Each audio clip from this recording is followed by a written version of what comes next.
வணக்கம் and welcome to சட்டுப்பட்டு சமையல். இன்றைக்கி சட்டுப்பட்டு சமையலில் நம்ம பார்க்க போகிற ரெசிபி பண்டிகை கால ஸ்பெஷலுக்காக ஒரே ஒரு மாவு ரெடி பண்ணி அதிலிருந்து எப்படி 3 பலகாரம் நம்ம பண்ணுறது தான் இந்த வீடியோவில் பார்க்க போகிறோம். ஸோ உங்களுக்கு இந்த வீடியோ பிடிச்சிருந்தா லைக் பண்ணுங்கள், இந்த சேனல் பிடிச்சிருந்தா சப்ஸ்கிரைப் பண்ணுங்கள், பக்கத்தில் இருந்த பெல் ஐக்கானை கிளிக் பண்ணுங்கள்.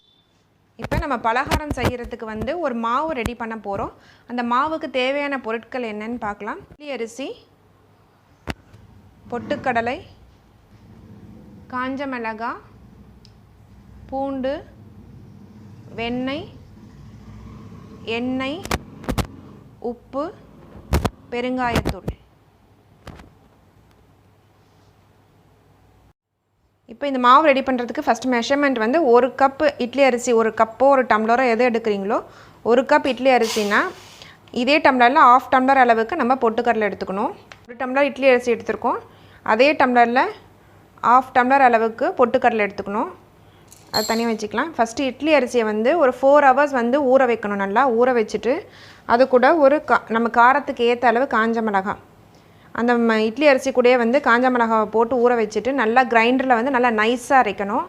தேவைப்படுறவங்க பூண்டு சேர்த்து அரைச்சிக்கலாம். அதில் நான் பூண்டு சேர்த்து தான் இன்றைக்கி அரைக்க போகிறேன். வேண்டானா நீங்கள் பூண்டு அவாய்ட் பண்ணிக்கலாம். பூண்டு மிளகா நல்லா நைஸாக மிக்சியில் ஒரு முறை அரைச்சிட்டு கூட இதில் சேர்த்து அரைக்கலாம், இல்லைனா ஊற வச்சுட்டு அரைக்கலாம், எப்படி வேணால் ரெடி பண்ணலாம்.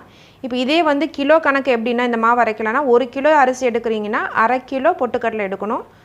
அதே மாதிரி அரிசியை ஊற வச்சுட்டு பொட்டுக்கடலையை அதிகமாக கிலோ கணக்கில் இருக்கும்போது மிஷினில் பொடிச்சிட்டு நம்ம ஆட் பண்ணும்போது நம்ம இன்னும் ஈஸியாக இருக்கும் நமக்கு.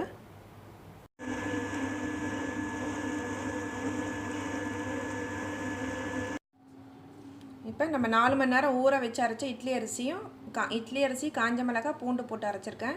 பூண்டு வேண்டாதவங்க இந்த நல்லா நைஸாக அரைச்சிக்கணும். அப்போ தான் இதில் பலகாரம் செய்கிறதுக்கு நல்லாயிருக்கும். இப்போ இது 1/2 டம்ளர் பொட்டுக்கடலை பொடிச்சு நல்லா ஜலிச்சு எடுத்துக்கணும். அதை இதில் ஆட் பண்ணலாம். பொட்டுக்கடலை மாவு கூடயே 1 டேபிள் ஸ்பூன் வெண்ணெய், 1 டீஸ்பூன் வெண்ணெய்,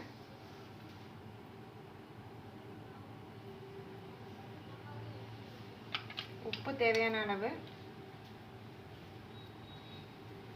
கொஞ்சமாக பெருங்காயம்.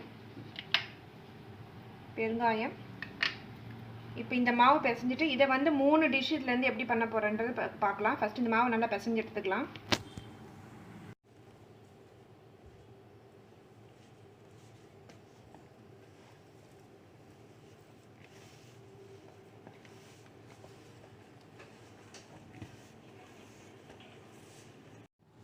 பொட்டுக்கடலை போட்ட அப்புறம் மாவு பாருங்கள் கரெக்டாக இருந்தால் விடலாம். இந்த கொஞ்சம் ட்ரையாக இருக்க மாதிரி இருந்ததுன்னா நம்ம தண்ணி தெளித்து பிசைஞ்சிக்கலாம். இப்போ நான் கொஞ்சம் தண்ணி தெளித்து பிசைய போகிறேன். இது பாருங்கள், இப்போ நல்லா பிசைஞ்சு நம்ம மாவு இந்த மாதிரி நல்லா ரெடியாக இருக்குது. இது இப்போ 3 ஈக்குவல் பார்ட்டாக நான் பிரிக்க போகிறேன். அதில் 3 டிஷ்ஷுக்கு என்னென்ன ஆட் பண்ணால் நம்ம டிஃப்ரெண்ட்டான ஐட்டம் ரெடி பண்ணலான்னு பார்க்கலாம்.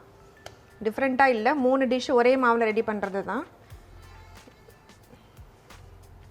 இப்போ இது 2 இது எடுத்து வச்சாச்சு. இப்போ இந்த மாவு நம்ம அப்படியே புழிஞ்சோம்னா ரிப்பன் பக்கோடா ரெடி பண்ணிடலாம் இந்த மாவில். அடுத்தது இப்போ இந்த மாவில் ஊற வச்ச கடலைப்பருப்பு ஒரு 1/2 அன் ஹவர் ஊற வச்சு எடுத்துக்கோங்க. அதை சேர்க்க போகிறேன். நல்லா பொடியாக கட் பண்ண கருவேப்பிலை, அவ்வளோதான். இதை போட்டு பிசைஞ்சிட்டு நம்ம தட்டினோம்னா தட்டை ரெடி ஆகிடும் நமக்கு.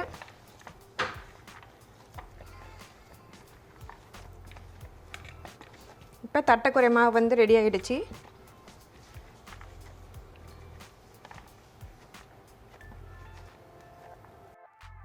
இப்போ 3வது இதிலே நம்ம முறுக்கும் செய்யலாம். இதில் அதுக்கு என்ன ஆட் பண்ணணும்னா வெறும் எள்ளு மட்டும் ஆட் பண்ணிங்கன்னா போதும். ஒரு சில முறுக்குக்கு ஜீரகம் ஆட் பண்ணுவாங்க.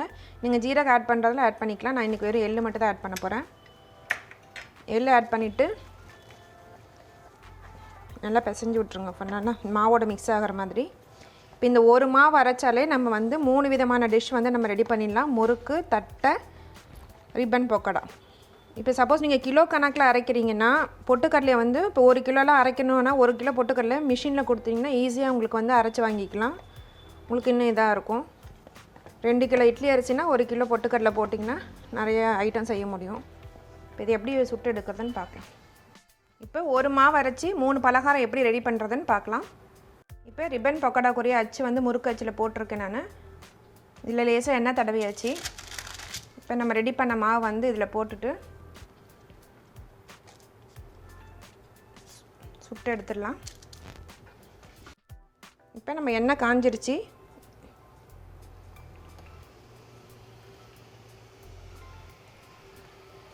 இன்றைக்கி நான் யூஸ் பண்ணியிருக்க எண்ணெய் வந்து செக்கு எண்ணெய், கடலை எண்ணெய் யூஸ் பண்ணுறேன். நீங்கள் ரீஃபைண்ட் ஆயில் ஓகேன்னா ரீஃபைண்ட் ஆயில் யூஸ் பண்ணிக்கோங்க. இது நல்லா இந்த பபுள்ஸ் வரது வந்து அடங்கினோடனே எடுத்துடலாம்.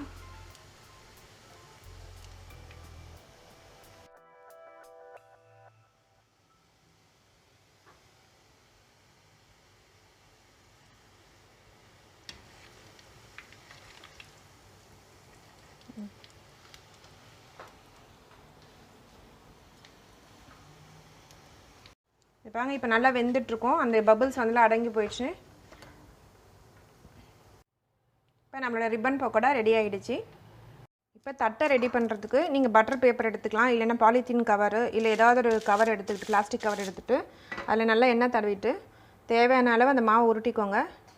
தட்டைக்கு ரெடி பண்ண மாவு அதை இப்படி வச்சுட்டு க்ளோஸ் பண்ணிவிட்டு இந்த மாதிரி இது அதிரசக்கட்டை இல்லைன்னா வட்டா வச்சு ப்ரெஸ் பண்ணிவிடுங்க.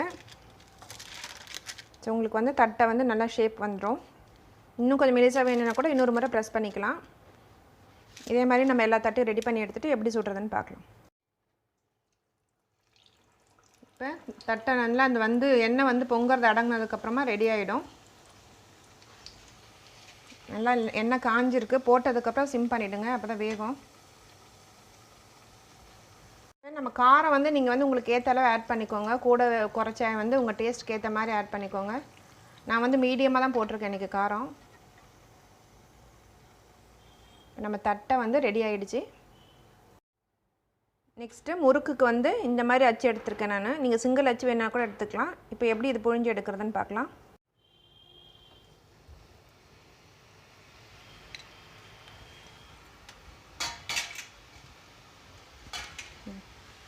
இப்போ நான் வந்து சின்ன கடாய் வந்து யூஸ் பண்ணிக்கேன். ஏன்னா திரும்பி அந்த எண்ணெயை வந்து யூஸ் பண்ண முடியாது.